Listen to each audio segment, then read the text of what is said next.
They're fighting inflation with a weapon that no longer works. That sounds dramatic, but the numbers quietly back it up. 40 years ago, inflation was crushed by pushing interest rates to extreme levels. The pain was brutal, but the system survived. Today, that same move would trigger something far worse. Not a slowdown, a breakdown. Here's the paradox. The tool that once saved the dollar now threatens to bankrupt the government using it. Debt is no longer a side issue, it's the constraint. Rates don't just slow the economy anymore, they explode the interest bill. And once that happens, policy stops being about control and starts being about survival. Now make this personal. If rates can't rise high enough to truly stop inflation, then cash doesn't protect you the way it used to, bonds don't behave like safe assets, and markets stop responding to fear in normal ways. Prices rise even when logic says they shouldn't. And here's the part nobody says out loud. When the system can't defend the currency directly, it finds other ways to cope. That's already happening. The question is why almost no one is talking about what comes next. The core event isn't inflation itself. It's the realization that the old solution is mathematically impossible. For years, the public story has been simple. Prices rise, the central bank raises rates, confidence returns. That script worked once, so everyone assumes it works forever. But that assumption quietly breaks when debt reaches a certain size. Back then, raising rates was painful, but survivable. Today, even modestly high rates turn into a fiscal shock. Interest costs balloon, budgets strain, and suddenly the fight against inflation collides with the government's ability to function at all. So what do policymakers do instead? They move carefully, incrementally. They raise rates just enough to signal seriousness, but not enough to trigger a cascade. And every time stress appears, the tone shifts. Temporary measures, special facilities, language designed to calm, not confront. This isn't random, it's a pattern forming under constraint. Here's the reframing question most people aren't asking. What does inflation policy look like when the priority quietly shifts from restoring purchasing power to keeping the system solvent? Once you ask that, recent decisions stop looking inconsistent. They start looking defensive. And that's where the numbers begin to tell a much more uncomfortable story. Here's the claim that reframes everything. The system isn't failing to fight inflation. It's choosing not to win. Look at the pressure point. Interest costs on government debt have surged to levels that rival the largest categories of public spending.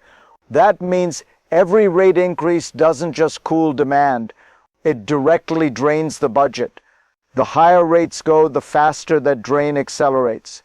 Now notice what that creates, a built-in incentive to lower rates, even if inflation hasn't been solved. This is the trap. Keeping rates high threatens fiscal stability. Cutting them eases the budget but weakens the currency. There's no clean exit. Every option feeds a different problem. And here's what's missing from the official narrative. No one is explaining how this ends. There's no roadmap for restoring purchasing power without detonating the debt. Instead, the language shifts toward management, balance, patience. That silence matters because markets understand incentives better than promises. When they see that inflation control competes with solvency, they draw their own conclusions. And those conclusions show up in behavior, not headlines. Capital starts moving differently, not away from risk, but away from currency exposure, not toward safety, but toward protection. This is where the story turns. Once participants realize inflation is tolerated, not defeated, everything downstream changes.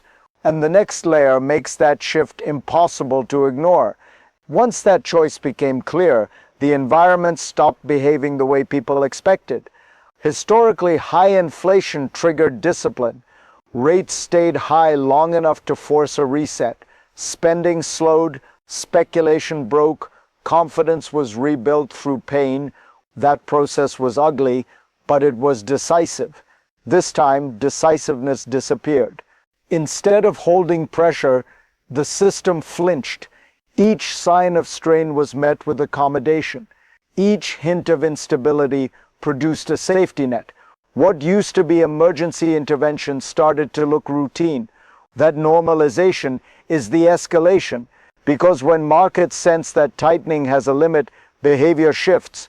Risk doesn't retreat, it adapts.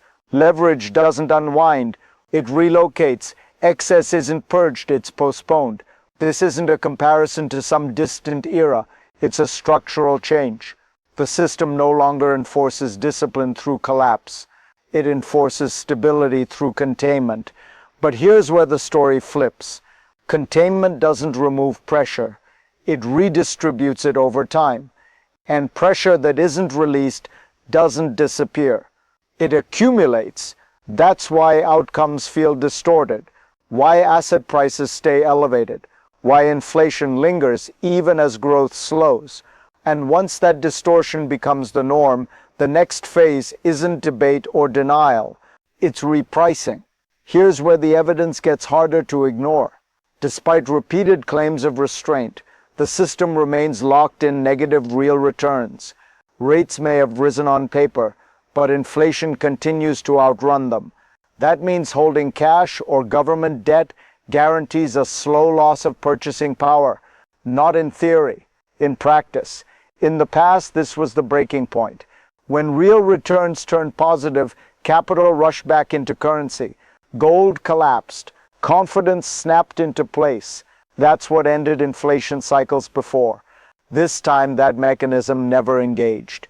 Instead, something unusual happened. Assets that normally move in opposite directions started rising together. Stocks climbed, gold climbed, not because the economy was booming, but because the unit measuring value was weakening. This is the line that permanently changes how you see the moment. When both risk assets and hedges rise at the same time, the market isn't betting on growth. It's escaping dilution. And notice the contradiction. Officials talk about stability, yet behavior signals protection. Investors aren't positioning for a crash. They're positioning for erosion. That's why nominal gains feel hollow.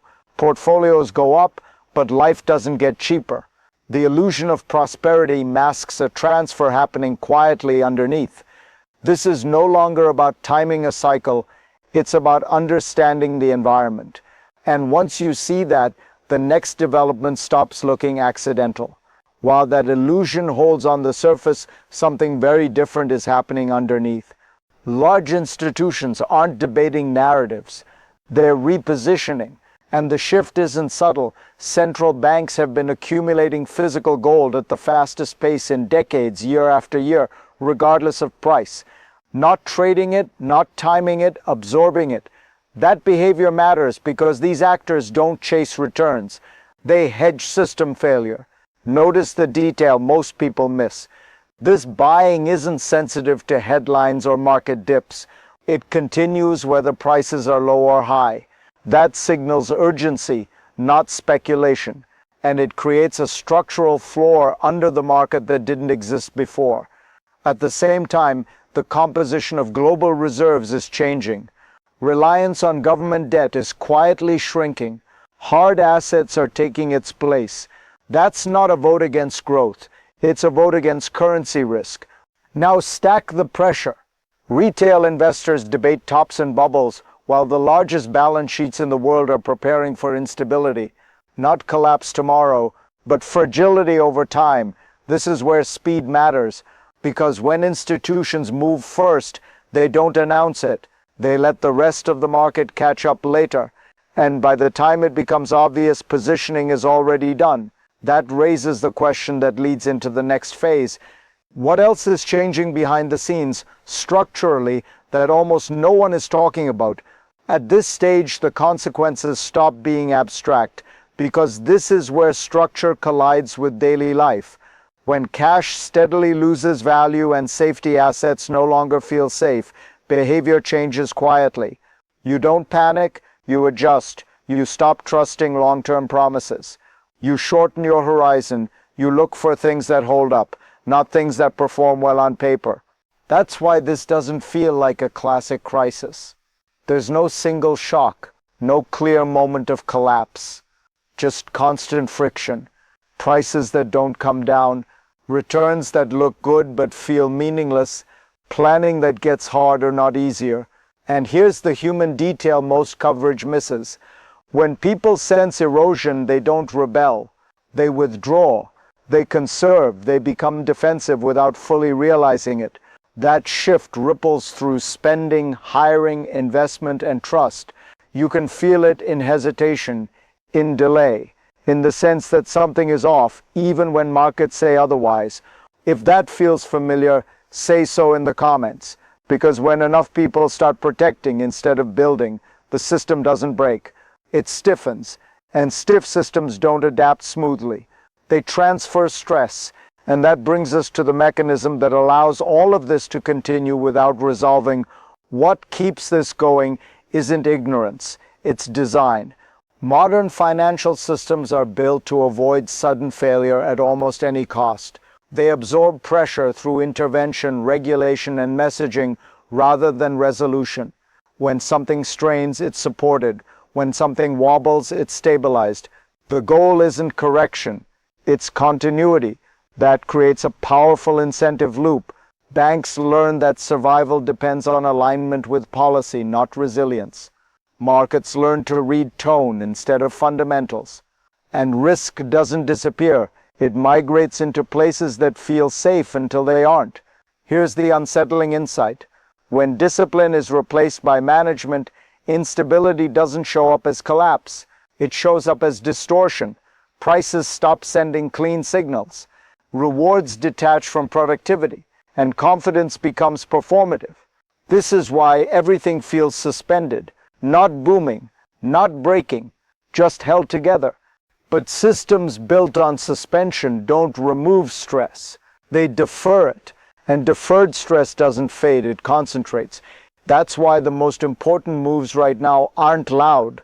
They're regulatory, structural, technical, changes that quietly reshape incentives without triggering headlines, which leads directly into what happens next when the structure itself starts shifting in ways that can't be easily reversed. From here, the trajectory splits, and both paths are already forming. In one direction, the system continues exactly as it is, rates remain constrained, liquidity stays available, real returns stay negative, asset prices keep rising in nominal terms while purchasing power erodes underneath. Nothing breaks, nothing resolves. It's slow motion adjustment disguised as stability. In the other direction, a structural trigger forces repricing, not a headline event, not a crash announcement, a technical shift, a regulatory change, a supply constraint that exposes how thin the buffer really is. When that happens, confidence doesn't fade gradually, it snaps. What matters is that neither path restores the old normal. Both move away from it. And here's the critical detail. You won't recognize which path you're on at first. Early signals look the same. Calm statements, controlled moves, reassuring language. The difference only becomes obvious in hindsight. That's why the next few years won't be defined by what policymakers say, but by what they quietly allow, what they tolerate, what they choose not to stop. The next move is already being set up, and once it lands, the system won't rewind. What ties this entire story together is a single uncomfortable truth. This isn't about inflation, gold, stocks, or rates. It's about limits. The limit of debt, the limit of control, the limit of pretending the old tools still work in a system that's fundamentally changed. For years, stability came from force, raise rates, break excess, restore trust. Today, stability comes from restraint, from avoiding moves that would expose how fragile the structure has become. That shift changes everything. It explains why prices rise without prosperity, why markets feel calm without confidence, why gains look impressive but don't feel real. The system isn't broken, it's adapting to constraints it can't escape. And here's the loop to carry forward. The biggest changes ahead won't arrive as shocks. They'll arrive as quiet confirmations that erosion is the chosen path. If you want to understand those signals before they're obvious, stay with this channel, because the next chapter of this story won't be announced. It will be revealed through behavior,